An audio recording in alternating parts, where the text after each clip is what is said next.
পাখির চোখ নির্বাচনে প্রতিশ্রুতি পূরণ।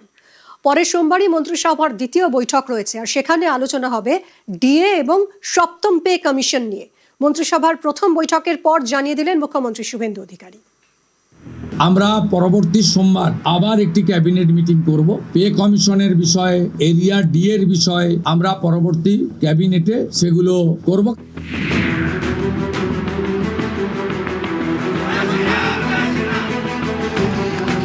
২৬-এর নির্বাচনে তৃণমূলের ভরাডুবিকে আতশ কাঁচের নিচে ফেললে যে কারণগুলি উঠে আসে তার মধ্যে অন্যতম চাকরি নিয়ে ক্ষোভ, সরকারি চাকরি না পাওয়ার ক্ষোভ, আর যাদের কাছে সরকারি চাকরি আছে তাদের উপযুক্ত হারে ডিএ না পাওয়ার ক্ষোভ। তৃণমূলের বিরুদ্ধে ধিকি ধিকি জ্বলতে থাকা এই ক্ষোভকেই অস্ত্র করে ভোটের ময়দানে ঝাঁপিয়েছিল বিজেপি। প্রতিশ্রুতি দিয়েছিল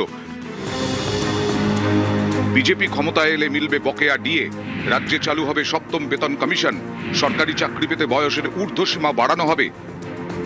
ক্ষমতায় আসার পরে এই তিন প্রতিশ্রুতি পালনে তৎপর হল শুভেন্দু অধিকারীর সরকার।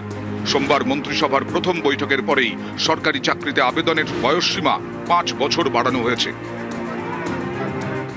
এখনকার মুখ্যমন্ত্রীর কাছে আমাদের একান্ত অনুরোধ, যাতে করে স্বচ্ছ এবং মেধার ভিত্তিতে সমস্ত নিয়োগ হয়, এবং আমরা খুব খুশি যে আমরা আরো এক্সট্রা 5 বছর পেলাম। প্রথমে অসংখ্য ধন্যবাদ জানাই এই সিদ্ধান্ত নেওয়ার জন্য।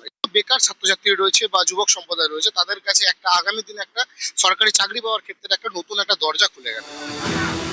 মুখ্যমন্ত্রী জানিয়ে দিয়েছেন পরের সোমবার মন্ত্রিসভার দ্বিতীয় বৈঠকে আলোচনা হবে ডিএ এবং সপ্তম বেতন কমিশন নিয়ে।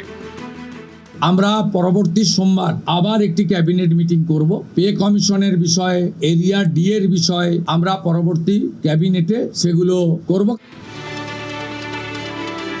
পশ্চিমবঙ্গের সরকারি কর্মীদের কেন্দ্রীয় হারে ডিএ বা মহার্ঘ ভাতা না পাওয়ার ক্ষোভ দীর্ঘদিনের।